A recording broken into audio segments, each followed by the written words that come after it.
Alrighty guys, I got like an hour's nap. I don't know, I think it's like 4 in the morning right now. It was bugging me, so I come back out. I have, as simple as things sound to do this, I have almost 3 full days into this conversion, and my hands hurt. Busted my cut back open again. It's crazy, like, because I'm impatient to make these two shims right here. These go on the inside of the piston. To make these two shims, I whittled down a piece of aluminum that was like that big and like that long to make those two shims. And a shim. I had to build the shim for my tool. My tool did not work out as well thought as I thought it was going to. Of course, that one stud was bent. I probably should have cut the grooves in that piston first before grinding on it, but I had to make a taper wedge. You can see that's on a taper. That way I could keep sliding that around and then tightening this nut on the inside of the piston so I could true up the bore so my bore wasn't wobbling around. That I'm going to save. That worked out pretty good.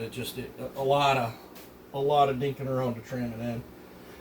I did decide to retweak my numbers, which I'm not going to give them out. This is a personal race toy, but I'll show you the work again. I'll tell you this, it's got 20 degrees of blowdown. But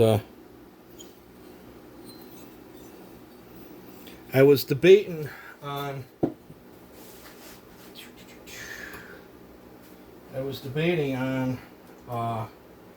grooving the piston for extra lube, but I'm like 2 days into this stupid piston, and I don't want to mess it up.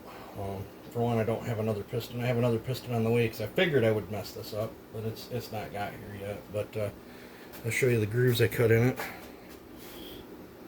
There's my little clip grooves. I got cut a notch so I can wedge a pry bar or a little pick in there to get the clips out in the future. I had to make a tool to cut the groove. Made a wrist pin.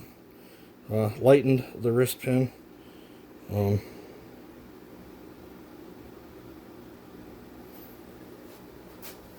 Let's see how I did. 2 clips on a ring. That is the ring I'm gonna run.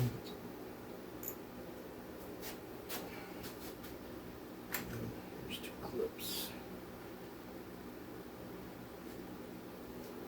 Let's see how good I did. I haven't checked any of this stuff.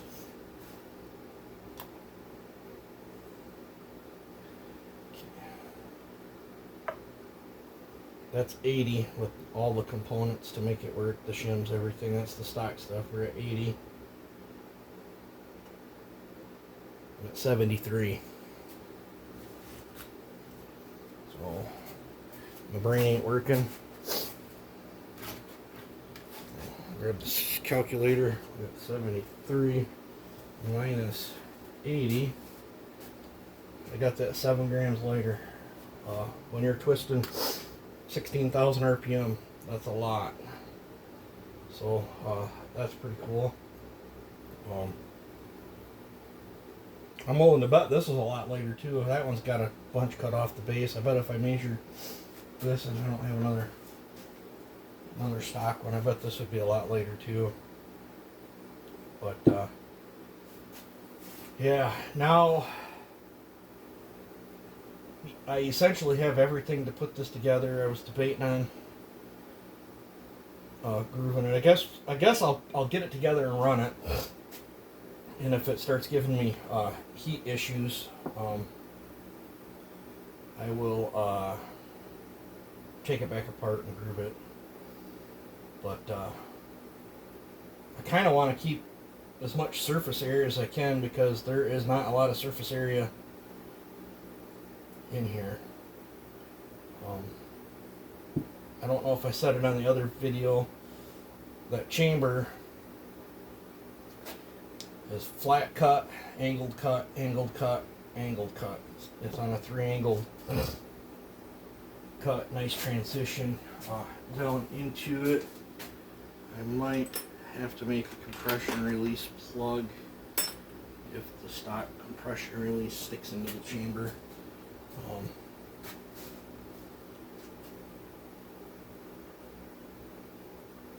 Opened the lowers a ton.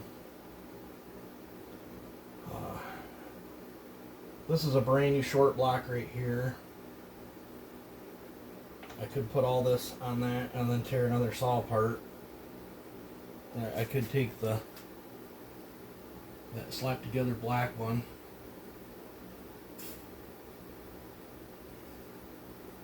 Could take that slap together black one maybe. Could tear that one apart, but that thing is running so stellar. I really don't want to touch that saw. And same with that one down there. That thing's a rock star, and both of them are brand new saws. And that one I need together because that's a crank swap, piston swap. I need that for comparison. Just like after Sawfest, when I get my other piston swap one back that my buddy's borrowing, I think I'm gonna get stickers back too at Sawfest too.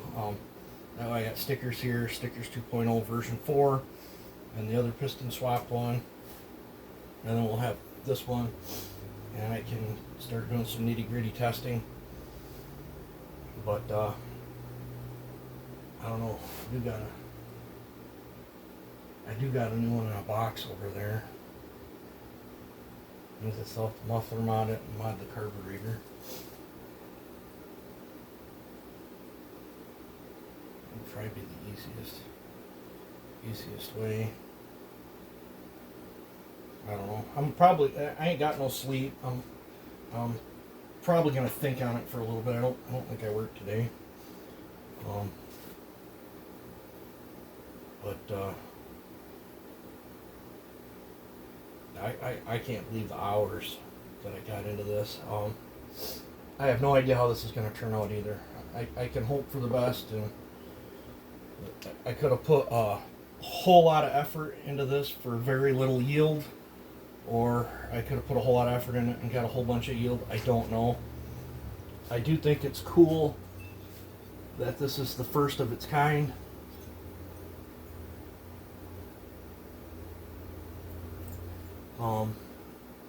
It is most definitely the first of its kind.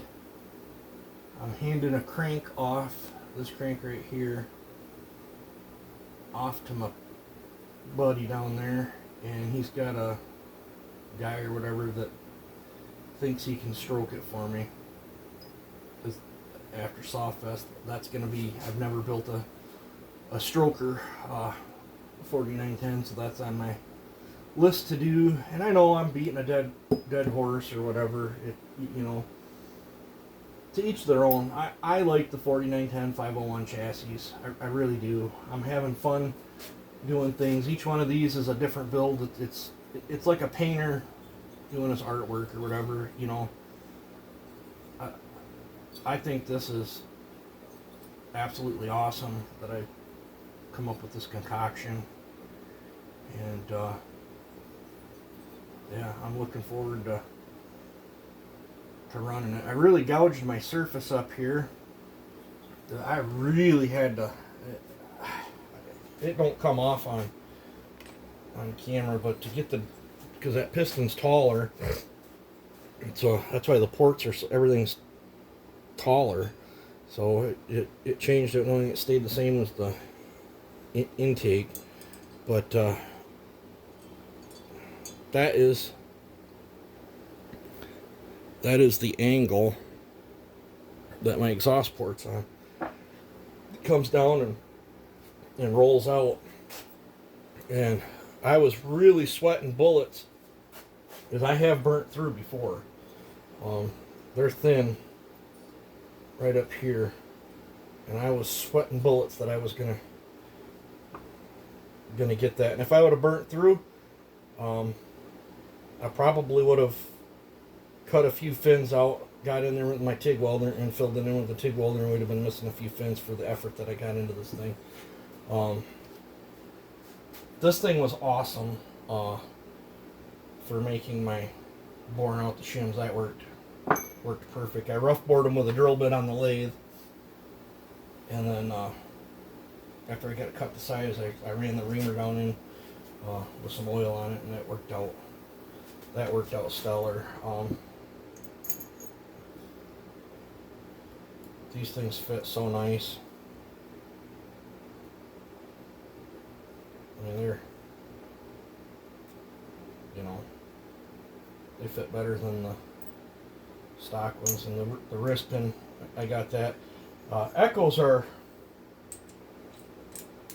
tight. Like, you can't, you really gotta drive them in there, drive them out. I don't like a wrist pin that tight, especially when you're trying to center things up. Just let's see here.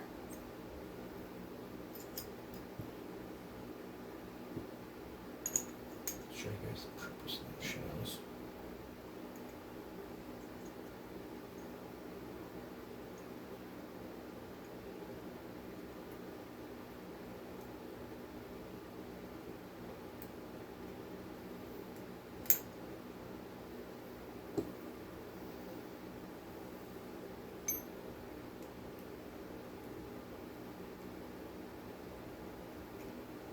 Hard enough to do when you're not tired. That's the purpose of them shims. Yeah, I bored that one hole a little crooked. I wanted some oil holes in there. I did lighten the piston up in there. But yeah, I'm super duper stoked. I've already had a few people ask me. I'm not offering this piston. The amount of work I got into it, if I was to charge you by the hour, it would be absolutely insane. This is for personal use. I'm not going to offer this to the public unless I get behind on a house payment or something and have to sell the saw. But I've already had people wanting to buy this. These are experiments. I don't feel comfortable doing something like this and sticking it out in the real world and seeing what's going to happen. But yeah, I'm hoping this is going to be sweet. I got a lot of work into it. It'd be nice if something actually works out for me for a change. Am I going to hit my 8 horse mark I'm after? Probably not. I'm hoping I'll be able to achieve the cut speed I'm after in the cut. At least that. I'm still debating.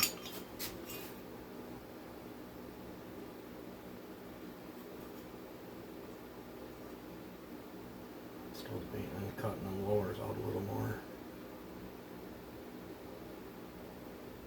I've got almost 3 times the surface area for it to get up in there to feed them. Into its choke point's going to be right here, and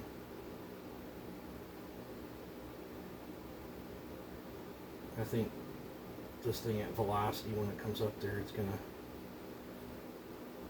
do some interesting stuff.